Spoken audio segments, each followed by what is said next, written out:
প্রিয় দর্শক, আমি শফিকুল ইসলাম এবং আপনারা দেখছেন আরামবাগ টিভি। দর্শক, এখন আমি আহ, আরো একজন ইউটিউবারকে অনলাইনে নিয়েছি। দেখলেই চিনতে পারবেন কে। খুবই পরিচিত হয়ে উঠেছেন। আহ, নিচ্ছি দর্শক, ওয়েট। দেখলেই বুঝতে পারবেন। বুঝতে পারছেন, মানব গুহ খুব ভালো কাজ করছেন। আমি তো বলবো করছে, কারণ আমার একেবারে খুব ভালো বন্ধু। এখন আমরা ইউটিউবার হয়ে গেছি, এখন এইরকম প্ল্যাটফর্ম চলে এসছে, কিন্তু আগে তো আমরা মেন স্ট্রিম মিডিয়াতে কাজ করেছি। মানব, খুব ভাল লাগছে যে এত দ্রুত তুমি উঠেছো। তোমার সাবস্ক্রাইবার সংখ্যা, ভিউ আমি দেখি খুব ভালো হয়। আমার খুব ভালো লাগে যে আমরা একটা সময় মেন স্ট্রিম মিডিয়াতে কাজ করতাম, এখন আমরা এইরকম প্ল্যাটফর্মকে ইউজ করছি, আর মানুষ আমাদের কথা শুনছেন। মানুষ বিশ্বাস করেন আমাদের খবর, আমরা যেগুলো দেখাই সেগুলোতে। তো আজকে তোমাকে নিয়েছি অন্য একটা কারণে। আমি কালকে দেখছিলাম তোমার চ্যানেলে তুমি খবরটা করেছো যে যেখান থেকেই কার্যত তোমার উত্থানই বলবো, কারণ যেভাবে পুলিশ ধরপাকড় করেছিল, মানে আমাদের এতে একটা সুবিধা হয়, এই ধরপাকড় কেস টেস দেওয়াতে আমাদের প্রচারটা একটু বেশি হয়ে যায় আর কি। তো তারপর থেকেই তোমার উত্থান আরো দ্রুত গতিতে হয়েছে। তো আমি কালকে দেখছিলাম যে তোমার নামে যে কেসটা হয়েছিল, যার ভিত্তিতে তোমাকে অ্যারেস্ট করা হয়েছিল, অনেকগুলো দিন তুমি জেলবন্দি ছিলে। আমার খুব মনে পড়ছে 2022 সম্ভবত আমি প্রথম ইলেকট্রনিক্স মিডিয়াতে, মানে আমাদের যে ইলেকট্রনিক্স প্ল্যাটফর্ম ইউটিউব, সেখানে আমি এনেছিলাম প্রকাশ্যে, তোমার সঙ্গে কথা বলেছিলাম। তুমি যখন জেল থেকে মুক্তি পেয়েছিলে তখন বিষয়টা জেনেছিলাম এবং দর্শকরা জেনেছিলেন, কারণ তার আগে কেউ কথাই বলছিল না। না কোনো মিডিয়া বলছিল, না কোনো ইউটিউবার বলছিলেন। তো প্রকাশ্যে এনেছিলাম, মানুষ জেনেছিলেন। তো আমি কালকে দেখছিলাম যে সেই কেসটা নাকি কি সব হয়েছে, যারা কেস করেছেন, যারা অভিযোগকারী, তারা তারা সব নাকি এখন ছেড়ে দেওয়া, কেঁদে বাঁচি। কি বিষয়টা হয়েছে একটু বলো তো আমাকে, আমার দর্শকদের জন্য। ওই একবারপুর মমিনপুরে কেস ঘটনা তোমার মনে আছে? এটা হয়েছিল তোমার ওই অক্টোবর 2022, 7, 8, 9 এই সময় একবারপুর মমিনপুর কেস হয়েছিল এবং তখন আমরা খবর করেছিলাম। তো আমি 10ই অক্টোবর 2022 একটা খবর করেছিলাম, তুমি জানো। তারপরে ওই একটা মামলা হয় আমার, কেস হয় আমার নামে গিরিশ পাক থানাতে। এবং তারপরে সেখানে একজন অভিযোগ করেছিলেন গিরিশ পাক থানায়, তার নাম হচ্ছে সন্দীপ সিং। তিনি গিরিশ পাক থানার ওখানেই বসবাস করেন। এবং সন্দীপ সিংয়ের সেই অভিযোগ আমি যখন প্রথম দেখতে পাই তখনই বুঝেছিলাম এটা মিথ্যা মামলা। একেবারে থানার ওসি একদম ওই ঘোষবাবু আছেন, উনি পুরো সাজিয়েছিলেন, এটা পরিষ্কার বোঝা যাচ্ছে। জয়ন্ত ঘোষ। কেন বোঝা গেল? এর জন্য কোনো বিশেষজ্ঞ হতে হবে না, কোনো পুলিশও হতে হবে না। সন্দীপ সিং যিনি অভিযোগ করেছিলেন, একেবারে কম্পিউটার প্রিন্টের অভিযোগ। এবং এখানে 3 পাতা 2 পাতা 3 পাতার অভিযোগ ছিল, যেটা একটা সাধারণ মানুষ এই রকমের ভাষায় অভিযোগ করে না, যদি না কোনো উকিল ড্রাফটিং করে দেয়। এটা বোঝার জন্য এই চিঠি, যা আমার বিরুদ্ধে যে অভিযোগপত্র, সাধারণত মানুষের অভিযোগপত্র তো হাতে লেখা চিঠি হয়। পুলিশ এতটাই, মানে কেস সাজাতে গেলেও তো একটা যোগ্যতা থাকা দরকার। কিন্তু কলকাতা পুলিশের এখন এমন অবস্থা না, চটি চাটতে চাটতে দলদাসগিরি করতে করতে সেই যোগ্যতাটাও নেই যে মিথ্যা কেস কি করে সাজানো যাবে, সেই যোগ্যতাটাও নেই। ফলে একটা ড্রাফট করলো একটা উকিলকে দিয়ে, যেটা একটা খালি চোখে বোঝা যাচ্ছে। খালি চোখে একটা ড্রাফট করলো, printed draft. Kolkata police Girish park থানা ওসি জয়ন্ত ঘোষ একটা প্রিন্টেড ড্রাফট করে সেখানে একজন সন্দীপ সিং এর সই লাগিয়ে দিলেন। প্রথম থেকেই বোঝা যাচ্ছিল মিথ্যা মামলা। আরো কেমন থাকবো, ওই যে বুঝি না, অযোগ্য। আসলে নেতাদের চটি চাটতে চাটতে না নিজেদের যোগ্যতা অব্দি থাকে। 10 তারিখে খবর হলো, 13 তারিখে অভিযোগ করানো হলো। অভিযোগ করার কয়েক ঘন্টার মধ্যে একেবারে আমাকে আমার এই অফিস থেকে, যেখান থেকে আমি বসে তোমার সঙ্গে কথা বলছি, এই অফিস থেকে তুলে নিয়ে যাওয়া হলো। লালবাজারের অ্যান্টি রাউডি সেকশন তুলে নিয়ে গেল। এবং সেই যখন তুলে নিয়ে গেল তখন ছিল তাদের কাছে না ছিল কোনো কাগজপত্র, না ছিল কোনো অ্যারেস্ট ওয়ারেন্ট, না কোনো নোটিশ, কিছু ছিল না। মানে একজন মানুষকে যে তার বাড়ি থেকে, তার অফিস থেকে বিনা কাগজপত্রে তুলে নিয়ে যাওয়া যায়, এটা মমতা বন্দ্যোপাধ্যায়ের কলকাতা পুলিশই দেখাতে পারে, আর কেউ দেখাতে পারে না। এই জন্যই যারা করেছে না, তাদের প্রত্যেকের জেলের অন্ধকারে থাকা উচিত। কিন্তু যেহেতু তারা তৃণমূলের চটি চাটে নেতাদের পায়ে চেটে চলে, তো এই জন্য তাদের কিছু হবে না। সবচেয়ে মজার ব্যাপার, 13 তারিখে কমপ্লেন হলো, 13 তারিখই অ্যারেস্ট। জেনারেলি কি হয়, কেউ যদি কারোর বিরুদ্ধে অভিযোগ করে, পুলিশ একটা প্রাথমিক তদন্ত করে যে এই যে অভিযোগটা করলো এর মধ্যে সারবত্তা আছে কিনা। তদন্ত করতেও টাইম লাগে। পুলিশ সেই তদন্তটাও না করে লালবাজারের অ্যান্টি রাউডি সেকশন পাঠিয়ে দিল, মানব গোকে তুলে নিয়ে আসো। মানব গোকে গ্রেফতার দেখানো হলো কখন? সন্ধ্যে 6টা থেকে 6:30। তার সিজার লিস্ট হলো, তার ফোন নেওয়া হলো সন্ধ্যে 6:30। আর অদ্ভুত ব্যাপার দেখো, ওই বললাম না, অযোগ্য অপদার্থে কলকাতা পুলিশ ভরে গেছে। মানব গোকে গ্রেফতার করে সিজার লিস্ট দেখানো হচ্ছে সন্ধ্যে 6টা 6:30। আর যারা কমপ্লেন করলো সেই সন্দীপ সিং এবং যারা বাকি অভিযোগ করেছিলেন, রাজ সিং এই ব্যক্তিকে এখনো খুঁজে পাওয়া যায়নি। আশা করি পরবর্তীকালে আমি যখন কলকাতা পুলিশের বিরুদ্ধে এটা নিয়ে মামলা করব, এই লোকটাকে পুলিশ হাজির করতে পারবে। এই সন্দীপ সিং এবং রাজ সিং যারা আমার বিরুদ্ধে অভিযোগ করলো, তাদের সিজার লিস্ট হলো কখন জানো? রাত্রে 10টা 5 থেকে 11টা 5-এর মধ্যে। কত বড় অযোগ্য কলকাতা পুলিশ, এটা একদম দাপটের সঙ্গে বলতে পারছি, মানে বুঝতে পারছো তো? প্রমাণ হাতে রেখেই আমরা বলি। যার বিরুদ্ধে অভিযোগ হলো তাকে সন্ধ্যে 6টায় গ্রেপ্তার দেখানো হচ্ছে, সিজার দেখানো হচ্ছে সন্ধ্যে 6টায়। যারা অভিযোগ করলো, মানে যাদের অভিযোগ তদন্ত করে গ্রেপ্তার করা উচিত ছিল, তাদের জিনিসপত্রের সিজার লিস্ট দেখানো হচ্ছে রাত্রে 10টা।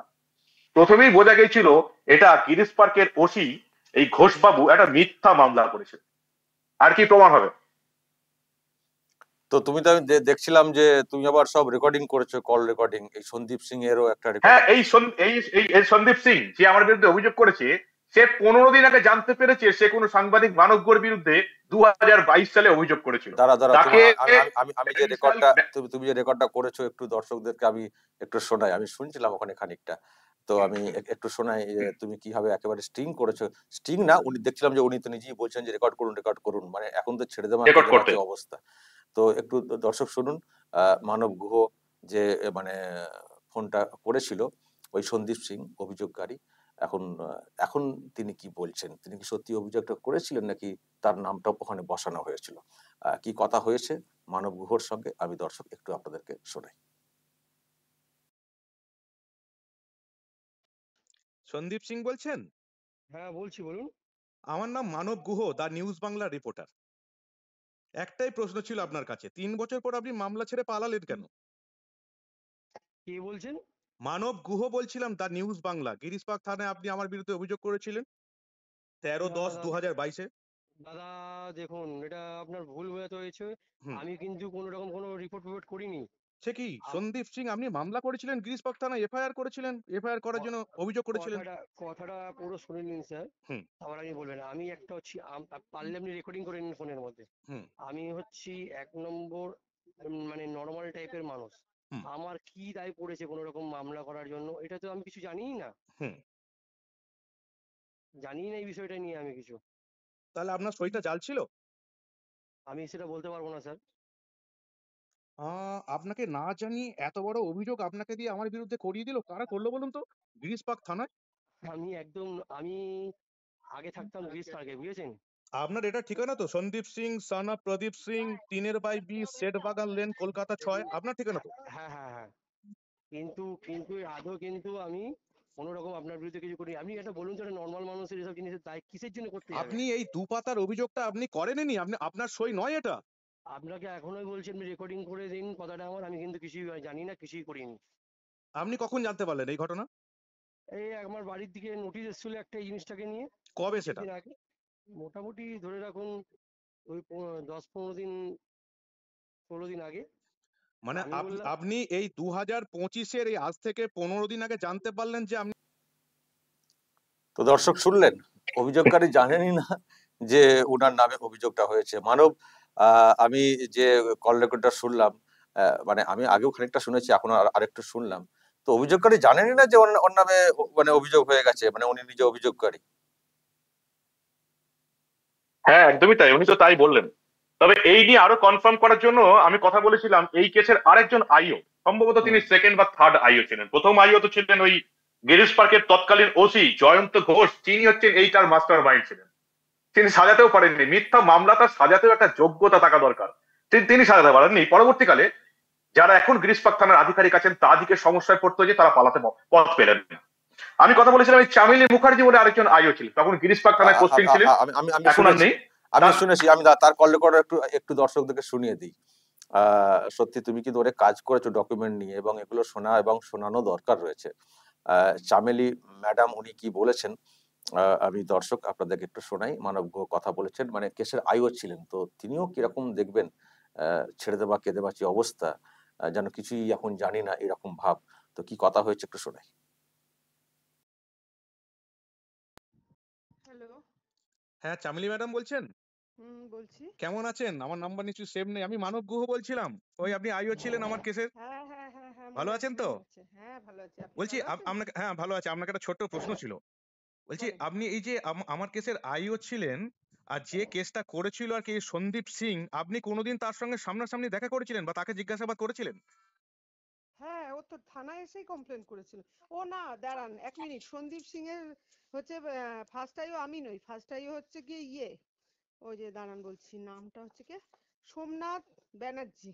হুম আমি ছুটিতে ছিলাম, আপনি যখন আপনাকে অ্যারেস্ট আমিও করিনি, হুম হুম হুম মনে আছে? হুম হুম হ্যাঁ, মনে আছে, ওই আপনি তো পরে কেসটা রাইও হয়েছিলেন। হ্যাঁ, এবার সন্দীপ সিং এর ওই বোধহয় জেরা করেছিল কিনা আমি জানি না, ঠিক আছে? আমার সাথে সন্দীপ সিং এর দেখা হয়নি আচ্ছা, সম্ভবত। এবার এখন কেস ডায়েরি দেখে বলতে হবে করেছিলাম কিনা, মনেও পড়ছে না। একটা কথা বলছি, প্লিজ মনে করবেন না, আপনার একবারও মনে হলো না যে কেস করেছে তাকে একবার সামনাসামনি দেখি? সেটা তো আপনার সঙ্গে আমি তো আমার সুপিরিয়রদের পরামর্শ অনুযায়ী করব না। না, সেটাই আর এবার কি। এই মুহূর্তে তো আমার মনে নেই যে সন্দীপ সিং এর সঙ্গে যে ফার্স্ট টাইম সম্ভবত আমাদের বড়বাবু ছিল জয়ন্ত ঘোষ, হুম হুম হুম হুম সোমনাথ হুম হুম ব্যানার্জি না। হুম হুম তাহলে উনি এই ব্যাপারটা ভালো বলতে পারবে। আমি মনে হয় হুম ওনাকে জিজ্ঞাসা করলেই ভালো হয়। আমার যতটুকুনি যেরকম যেরকম ইনস্ট্রাকশন ছিল সে অনুযায়ী করেছি। ঠিক ঠিক ঠিক কেসটা তো আমি ফার্স্ট টাইম না না। এইবার ঠিক এই ঠিক ঠিক প্রশ্নটা তো আপনি আমাকে করতে পারেন না, পারেন অবশ্যই তো অবশ্যই, একদম যে আপনি ঠিক যিনি বলেছেন, আপনি রেকর্ড ঠিক করেছেন। বলেছেন। আপনাকে এই কারণে ফোন করলাম, আপনাকে একটা জিনিস জানিয়ে রাখা ভালো। এই যে কি সন্দীপ সিং যে বলুন? আমার বিরুদ্ধে অভিযোগ করেছিলেন না, হুম। তিনি 15 দিন আগে জানতে পেরেছেন যে তিনি একটা অভিযোগ করেছেন কোনো এক সাংবাদিক মানব ঘোর নামে।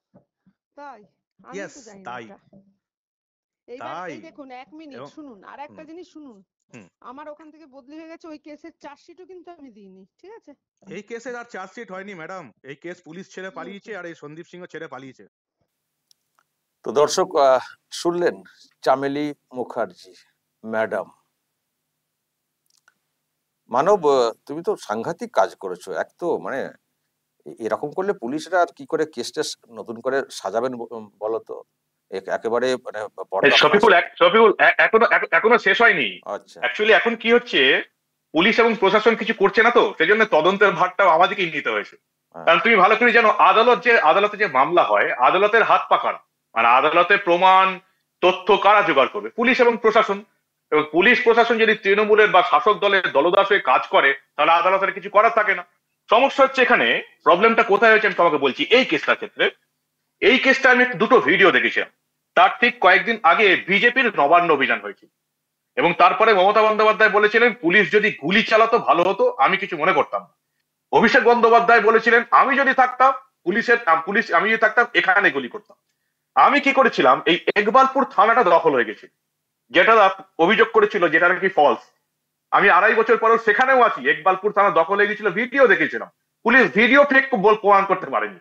একবালপুর থানা দখল হয়ে গেছে। তখন আমি বলেছিলাম যে এই যে মমতা বন্দ্যোপাধ্যায় বলেছিলেন যে গুলি চালানো উচিত ছিল, অভিষেক বন্দ্যোপাধ্যায় বলেছিলেন এখানে গুলি চালানো উচিত ছিল, তাহলে তারা এখন কোথায়? একটা থানা দখল হয়ে গেল কয়েক ঘন্টার জন্য, থানার লোকজন একবালপুর থানা থেকে পালালো, পরবর্তীকালে বিশাল পুলিশ বাহিনীকে থানা উদ্ধার করতে হলো। মমতা বন্দ্যোপাধ্যায়, অভিষেক বন্দ্যোপাধ্যায় কেন এখন কোনো কথা বলতে পারে? এটা হচ্ছে গায়ে গেছে। এবং যতদূর সম্ভব, এই যে ওসি জয়ন্ত ঘোষ, এনারও গায়ে লেগেছে। বা কোনো তৃণমূলের কোনো বড় নেতা ওই এলাকার, মানে গিরিশ পার্ক এলাকার কোনো বড় নেতা অভিষেক বন্দ্যোপাধ্যায় এবং মমতা বন্দ্যোপাধ্যায়ের নাম নিয়েছি বলে যে ভিডিও এখন এই 2.5 বছর পরে আমাদের দেখা দেখি প্রত্যেকে 1000 বার করে দেখায়, এই অভিষেক বন্দ্যোপাধ্যায় বলেছে। কিন্তু ওটা ফার্স্ট টাইম বলা হয়েছিল যে মমতা বন্দ্যোপাধ্যায় গুলি চালানোর কথা বলেছিলেন, অভিষেক বন্দ্যোপাধ্যায় এখানে গুলি করার কথা বলেছিলেন। এটা তৃণমূলের কোনো নেতার গায়ে লেগেছে। আর এই ওসি জয়ন্ত ঘোষকে দিয়ে এই মিথ্যা মামলাটা করে। জয়ন্ত ঘোষের সঙ্গে কথা বলেছিলাম, চালাও ভিডিওটা, আশা করি দর্শকদের ভালো লাগবে। ওকে ওকে ওকে, দাঁড়াও। জয়ন্ত ঘোষ, তার সঙ্গেও তুমি কথা বলেছো তো, তার সঙ্গে কি হয়েছে কথোপকথন, দর্শক আপনাদেরকে সেটাও শোনাই। পরপর পুলিশের কি হাল, অভিযোগকারীদের কি হাল, সেটা বুঝতে পারবেন। হ্যালো, জয়ন্তবাবু বলছেন? হ্যাঁ জয়ন্তবাবু নমস্কার, আমি মানব গুহ বলছিলাম দা নিউজ বাংলা থেকে। ওই আপনি আইও ছিলেন প্রথমে, মনে আছে? হ্যাঁ বলুন বলুন। বলছি, এই যে যিনি আমার বিরুদ্ধে অভিযোগ করেছিলেন আপনার কাছে, সন্দীপ সিং, আপনি তাকে সশরীরে জেরা করেছিলেন? এরকম ভাবে তো বলা সম্ভব না, আমি ওই থানাতেও নেই, আর আমি ওই গেট থেকে বেরিয়েও না, গেছি। আমি এই জন্য জিজ্ঞেস করছি, আপনাকে জিজ্ঞেস করছি কেন সেটাও বলে দিই। এই সন্দীপ সিং 15 দিন আগে জানতে পেরেছেন যে তিনি আমার বিরুদ্ধে একটা আপনার থানায় অভিযোগ করেছিলেন। তিনি এই 3 বছরে জানতেন না। তো ভাই বলতে পারবো না, এরকম তো হওয়ার কথা না।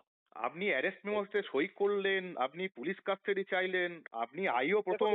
তো বলা সম্ভব না কিছু। এখন দুম করে আপনি 3 বছর আগেকার ম্যাটার বলছেন, আর আমি ওখান থেকে চলে গেছে। আপনি প্রেজেন্ট আইওর সাথে যোগাযোগ করে নিন, আমার যা পার্ট আমি করে দিয়ে চলে এসেছি। এই কেস তো আপনি শুরু করেছিলেন, আপনার আন্ডারে শুরু হয়। হ্যাঁ, তারপরে তো তদন্ত চলেছে, আমি তো তারপরে চলে গেছি।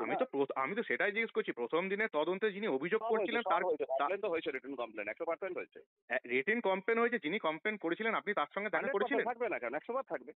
রিটেন কমপ্লেন যিনি করেছিলেন আপনি তারা এসে কমপ্লেন দিচ্ছে তো এটা হবে, ঠিক আছে? আপনি এই সন্দীপ সিং এর সঙ্গে কথা বলেছিলেন? আরে বাবা, বলছি তো। খুব মজা লাগছে মানব, আজকে এইসব ভিডিওগুলো কল রেকর্ড গুলো শুনছি, খুব মজা লাগছে যে পুলিশকে কিভাবে আনার্থ করতে হয়। আসলে কি জানো তো, বাংলার main stream media, TV channel, খবরের কাগজ তো কিছুই করে না। বলে আমাদের কি উদ্যোগ নিয়ে বাংলার মানুষের ঘুম ভাঙাতে হয়, কি করা যাবে? আমি শুধু ভাবছি দেখো আমার এবং এই তদন্ত এই কেসে এই যে সন্দীপ সিং, পরবর্তীকালে কাগজপত্র দেখে আমি যেটুকু বুঝতে পারলাম যে সত্যি এই যে সন্দীপ সিং বলছেন আমি কিছুই জানতাম না, 15 দিন আগে কোর্টের কাগজ পেয়ে জেনেছি, উনি একেবারে সত্যি কথা বলছেন। কারণ সন্দীপ সিং যিনি মামলা করবেন তার তো অনেক জায়গায় সই করতে হবে, যেহেতু এখানে সইটা সন্দীপ সিং নিজে করেনি, তাই সন্দীপ সিং এর সই বিভিন্ন জায়গায় বিভিন্ন রকম। কারা সই করছে বুঝতেই পারছো তুমি। তো তুমি ছাড়বে নাকি এদেরকে? কোনো প্রশ্ন নেই। তোমাকে আরো একটা জিনিস দেখাই, এই কেসটা ডিসমিস হয়ে গেল, তারিখটা হচ্ছে তুমি জিজ্ঞেস করছি না, 10/6/2025, মানে এবছরের জুনের 10 তারিখে কেসটা ডিসমিস হয়ে গেছে। তো পুলিশ, এবার সবচেয়ে মজার ঘটনা শোনো, পুলিশ তো আমার 10 তারিখে খবর করলাম, পুলিশ 13 তারিখে একটা অভিযোগ করে আমাকে অ্যারেস্ট করে নিল। অ্যারেস্ট করার পর তারপরে এই ওসি জয়ন্ত সিং 7 দিনের পুলিশ কাস্টাডি, 14 দিনের পুলিশ কাস্টাডি চেয়েছিল। ব্যাংসাল কোর্টের বিচারক প্রথমে 7 দিন দিলেন, তারপরে আবার পুলিশ আরো 7 দিন চাইছিল। কি ছিল তারা এটা প্রমাণ করতে চাইছিল মানব গুহকে প্রচুর টাকা দেওয়া হয়েছে এই ইকবালপুর মমিনপুরে খবর করানোর জন্য, তার ব্যাংক অ্যাকাউন্ট ডিটেলস দেখতে হবে। প্রথম 7 দিন পুলিশ হেফাজত, একদিনও পুলিশ ব্যাংক অ্যাকাউন্ট নিয়ে তদন্ত করার সুযোগ পেল না। আবার পুলিশের চাহিদা অনুযায়ী, মমতা পুলিশের চাহিদা অনুযায়ী আবার 7 দিন পুলিশ হেফাজত, মমতার পুলিশ আমার ব্যাংক অ্যাকাউন্ট ঘেটে দেখার সুযোগ পেল না। তারপরে ওসি গিরিশ পার্ক জয়ন্ত ঘোষ 7 দিনের জেল হেফাজত চাইলেন, ব্যাংক অ্যাকাউন্ট দেখবেন মানব গুহ। 21 দিন থেকে 23 দিন আমাকে আটকে রাখার পরেও মমতার পুলিশ মানব গুহর ব্যাংক অ্যাকাউন্ট দেখার সময় সুযোগ পেল না। আজ অব্দি মানব গুহর ব্যাংক অ্যাকাউন্ট দেখার সুযোগ পায়নি। এই যে বলছিলাম সমস্যাটা কোথায় হয় জানো তো, সমস্যাটা হয় এখানেই, একটা ওসি তো দলদাসগিরি করে মিথ্যা মামলা সাজিয়ে চলে যায়, সে যখন অন্য থানায় বদলি হয়ে যায় বা এই আইও পাল্টে যায়, তখন তারা এই মিথ্যা কেসগুলো না আর সামলাতে পারে না। এই জন্য সমস্যাটা কি হয়, মামলা তো পুলিশ শুরু করে দিল, 18/11/22 মামলা উঠলো, কি রিপোর্ট? No police report. মামলা চললো 24/11/2023, নো পুলিশ রিপোর্ট। তারপর পরপর সব কটা একবারে পরপর এই 2.5 বছরের মামলা চললো, একটা ওয়ার্ড কমন, একটা sentence common, no police report.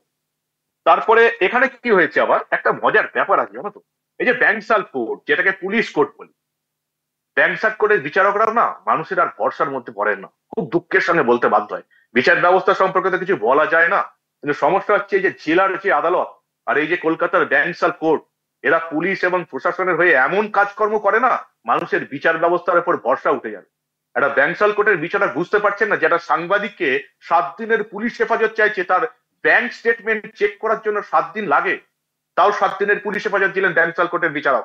আবার 7 দিন ব্যাংকের মানবগুহর ব্যাংক অ্যাকাউন্ট চেক করার জন্য আবার 7 দিন, 14 দিন, আবার 7 দিন জেল হেফাজত, 21 দিন লাগে মানবগুহর ব্যাংক অ্যাকাউন্ট চেক করতে, যেখানে পুলিশ আজ অব্দি মানবগুহর ব্যাংক অ্যাকাউন্টের ধারের কাছে পৌঁছলো না। 10/6/2025 মামলা খারিজ হয়ে গেল। তার আগে কলকাতা পুলিশের রিপোর্টও জমা পড়েছে, ফাইনাল রিপোর্ট, এবং সেখানে এই মামলা চালিয়ে নিয়ে যাওয়ার জন্য তারা আর কোনো প্রমাণ বা রিপোর্ট পায়নি। সবচেয়ে মজার ব্যাপার হলো এটাই, মামলাটা এখান থেকে শুরু হলো, কলকাতা পুলিশ আমাকে একদম ক্লিন চিট দিয়ে দিল, তারা জানালো এই মামলা তারা চালাতে পারছে না। এখানে একটা নিয়ম আছে, আদালতের নিয়ম হচ্ছে, যেটুকু আমি এখন জানতে পেরেছি, যিনি মামলা করেন তাকেও সুযোগ দেওয়া হয়। যদি পুলিশ টাকা পয়সা ঘুষ খেয়ে যদি মামলা বন্ধ করে দেওয়ার চেষ্টা করে, তাহলে যিনি মামলা করেন তাকেও সুযোগ দেওয়া হয় তার বক্তব্যটা কি এটা জানার জন্য। সন্দীপ সিংকে 4 বার ডেকে পাঠিয়েছে ব্যাংসাল আদালত, 4 বার। এবার তিনি যতদূর সম্ভব কোনো বাড়িঘর চেঞ্জ করেছেন, লাস্ট 15 দিন আগে সন্দীপ সিং চিঠি পেয়েছেন। তিনি তারপরে চিঠি পাওয়ার পরও ব্যাংসাল কোর্টে যাওয়ার প্রয়োজন বোধ করেন, কিন্তু জানেনই না তার নামে মামলা হয়ে গেছে, তার নামে সই হয়ে গেছে। ফলে সন্দীপ সিংও হাজির হননি, কলকাতা পুলিশও ফাইনাল রিপোর্ট দিয়ে দিয়েছে। ফলে গিরিশ পার্কের এই মামলা থেকে discharge from this case, Manab গুহকে ডিসচার্জ করা হলো। পুলিশ কিছু খুঁজে পেল না মানব গুহ সম্পর্কে, যাকে তারা 23 দিন আটকে রেখেছিল। কি বলবে? মামলা সাজাতে গেলেও তো একটা যোগ্যতা লাগে। কিন্তু ডিসচার্জ পুলিশ তোমাকে করেছে, কি তুমি কি ডিসচার্জ করবে? না না, পুলিশ ডিসচার্জ করেনি, এটা তো আদালত ডিসচার্জ হ্যাঁ না, করেছে, কোর্ট ডিসচার্জ কোর্ট ডিসচার্জ করেছে। তুমি কি পুলিশ কিছু খুঁজে পায়নি আমার সম্পর্কে। তুমি কি পুলিশদেরকে ডিসচার্জ করবে না পুলিশদের বিরুদ্ধে কিছু করবে, আমি সেটা জানতে চাইছি। মানব যখন 10-10-2022 খবর করেছিল, বা 13-10-2022 যখন লালবাজারের অ্যান্টি রাউডি সেকশন তুলে নিয়ে গেল, তখন সাংবাদিক মানব গুহকে তুলে নিয়ে গিয়েছিল। এই 2.5 বছর পরে অ্যান্টি রাউডি সেকশন যাদেরকে তুলে নিয়ে গিয়েছিল তারাও জেনে গেছে, এখন রাউডি সাংবাদিক হয়ে গেছে। আমি নিজেকে এখন রাউডি ভাবছি, গুন্ডাই ভাবছি, খবরের জগতের গুন্ডা বলে। এখন আর ছেড়ে দেওয়ার কথাই নেই। এই পুলিশের যারা অফিসার, এই ওসি জয়ন্ত ঘোষ, বাকি যারা আইও ছিলেন বা যারা এই সই করলেন, তারা বুঝতেই পারছেন না এই মামলাটা কোথায় যাবে। এই মামলাটা এই রাজ্যে একটা উদাহরণ তৈরি করে দিয়ে যাবো আমি, যাতে এই কলকাতা পুলিশ দলদাসগিরি চটি চেটে আর কোন সাধারণ মানুষ, সাংবাদিক তো ছেড়েই দিলাম, কোন সাংবাদিক বা কোন সাধারণ মানুষকে এই রকম মিথ্যা মামলায় ফাঁসিয়ে তাকে হ্যারাসমেন্ট করে পরবর্তীকালে কেস তুলে যাতে পালাতে না পারে। আমি তো এই মামলা এরকম ভাবে জিততে চাইনি। কলকাতা পুলিশ পালিয়ে গেছে, তারা মামলা সাজাতে পারেনি বলে, সামলাতে পারেনি বলে পালিয়ে গেছে। আমি কলকাতা পুলিশের এই পালিয়ে যাওয়া, এই ওয়াক ওভার থেকে জিততে চাইছি না। পুলিশকে হাত জড়ো করে ক্ষমা চাইতে হবে বাংলার মানুষের কাছে। আমার কাছে ক্ষমা চাইতে হবে যে আমি ভুল করেছিলাম, আপনাকে মিথ্যা মামলায় ফাঁসানো হয়েছিল, আপনার সম্মানহানি হয়েছিল, সেই দিন আমি সহ্য করতে, আমি করবো, থামবো। তার আগে আমি থামবো না, প্রশ্নই ওঠে না। এই কেস এখনো চলবে। পুলিশ পালিয়ে গেছে, মানব পালিয়ে যায়নি, ওখানেই গেছে। আমি একেবারেই মানব গুহ খুব ভালো, খুব ফাইটটা তুমি করছো, এটা করা উচিত। পুলিশকেও সবক শেখানো উচিত। আমরা যদি না করি আর কে শেখাবে? আর পুলিশ মনে করে ওই যে তোমার ব্যাংক অ্যাকাউন্টের কথা বলছো না, অ্যাকচুয়ালি ওটা তো উদ্দেশ্য ছিল না, উদ্দেশ্য ছিল তোমাকে আটক করে রেখে তোমার মনটাকে ভেঙে দেওয়া, তুমি যাতে কাজটা না করতে পারো, কিন্তু সেটা পারেনি মানব আরো গুহ। একটা জিনিস এই পুলিশ এবং প্রশাসনকে বুঝতে হবে, বুঝিয়ে যাব। তারা এই পুলিশের উর্দিটা পরে যে দাদাগিরিটা করে না, তাদেরকে বুঝতে হবে তারা হচ্ছে পাবলিক সার্ভেন্ট। মানুষের ট্যাক্সের টাকায় তাদের বাইনা হয়। মানুষ যখন যাবে পুলিশকে স্যার বলবে না। এই পরিবর্তনটা করতে হবে। পুলিশের থানায় যখন মানুষ যাবে, কোনো পুরুষ বা মহিলা যাবে, পুলিশ তাদের স্যার বা ম্যাডাম বলবে, তাদের বসতে দেবে, জল খাওয়াবে। এই পরিবর্তনটা যেদিন পুলিশ থানায়, সবকটা থানায় হবে, সেদিন জানবো এই রাজ্যে পরিবর্তন হয়েছে। পুলিশের দাদাগিরি বন্ধ করে দেবো। একেবারে এই পরিবর্তনটা করতে হবে, এই লড়াইটা করতে হবে। অনেক চেষ্টা তো তোমাকে করেছিল, পারেনি। দেখা যাক, তুমিও লড়ছো, আমরাও লড়ছি। আর আমরা চুপ করার লোক না, আমরা এইভাবেই কাটিয়ে আসছি। তবে পুলিশ যত লাগবে তত আমাদের সুবিধা, কিন্তু তার মানে এই না। তবে অনেকের ক্ষেত্রে দেখেছি চুপ করে যান, ভয় পেয়ে যান, তারা মাথা তুলে দাঁড়াতে পারেন না। হয়তো আমাদেরকেও সেটা ভাবে পুলিশ, কিন্তু সবাইকে সেটা যে করা যায় না তার প্রমাণ নিশ্চয়ই তুমিও করছো। তো এই লড়াই জারি থাকবে। আর আবারও বলছি, তুমি বাকি যে কাজগুলো করছো খুব ভালো কাজ করছো। তোমার চ্যানেল খুব দ্রুত এগোচ্ছে, আমি চাই আরো দ্রুত এগোক। আমরা আমাদের মতো করে আমি বলি না যে আমরা নিজেদের মধ্যে একটা যেন দেখি যে কার কিরকম কাজ হচ্ছে, একটা হেলদি কম্পিটিশন আছে। কিন্তু আমাদের খুব ভালো লাগে যে আমরা দুজনেই মার্কেটে এই মুহূর্তে রয়েছে, আরো অনেকে আমাদের বন্ধু বান্ধব মার্কেটে এসছে এবং খুব ভালো কাজ করছে। আসলে শুধু পুলিশ না, আমাদের আরো অনেকের বিরুদ্ধে লড়তে হয়, অনেক ভুয়ো খবরের বিরুদ্ধে লড়তে হয়। আবার আমাদের বিরুদ্ধে কিছু লোককে লেলিয়ে দেওয়া হয়, পুলিশ বা অন্য কেউ লেলিয়ে দেয় কোনো ইউটিউবার বা কাউকে, তারও বিরুদ্ধে আমাদেরকে করতে হয়। তো আমরা আমাদের কাজ করে যাব, পুলিশ যা পারছে করুক। তবে হ্যাঁ, পুলিশকে ছাড়া যাবে না। তুমি যে বলছো মানে লড়াই তোমার জারি আছে। যে মিথ্যা কেস দিয়ে তোমার পরিবারকে এতটা সংকটে ফেলে দিয়েছিল বা তুমি এতদিন জেলবন্দি ছিলে, পুলিশকেও একটা কিছু সবক শেখানো প্রয়োজন রয়েছে। তারা মনে করে যে আমরা পুলিশ মানে আমরা যা খুশি করতে পারি। আমি যখন জেলে ছিলাম তখন আমি মাঝে মধ্যে ভাবতাম যে প্রত্যেক পুলিশ অফিসারকে না একবার করে জেলবন্দি করা উচিত, তাহলে তারা বুঝবেন যে জেলে কি যন্ত্রণা, জেলটা কি কষ্টে। তারা তো জেলে যান না, তারা ভাবেন আমরা যাকে যা খুশি পাঠাতে পারি, ওই তো 7 দিন পর 10 দিন পর বেরিয়ে এলো। না, 7 দিন 10 দিন 20 দিন যে কি কষ্টের জেলে যন্ত্রণা, সেটা যারা গেছেন তারা বোঝেন। তো এই বোঝানোর জন্য প্রত্যেক পুলিশ অফিসারদেরকে আর নেতাগুলোকে একবার করে, নেতারা অনেকে জেলে যান, কিন্তু পুলিশ অফিসারদেরকেও একবার করে জেলবন্দি করা উচিত। তবে তুমি মানে লড়াই চালিয়ে যাও, অন্তত একটা সবক যাতে শেখানো যায়। অসংখ্য ধন্যবাদ মানব গুহ, কাজ করে যাও। তোমার পরবর্তী ভিডিও দেখার জন্য অপেক্ষাতে রয়েছি। ফলো করি, ভালো থেকো। দর্শক শুনলেন, মানব গুহ ইউটিউবার, খুব ভালো কাজ করে এবং ভালো কাজ যেটা এখন এই মুহূর্তে করে যাচ্ছে সেটা হচ্ছে পুলিশের বিরুদ্ধে লড়াইটা। দেখা যাক শেষ পর্যন্ত কতটা কি করা যায়। দর্শক বলবেন যদি আপনাদের এই নিয়ে আরো কিছু বলার থাকে অবশ্যই বলবেন কমেন্ট বক্সে। নজর রাখবেন আরামবাগ টিভিতে।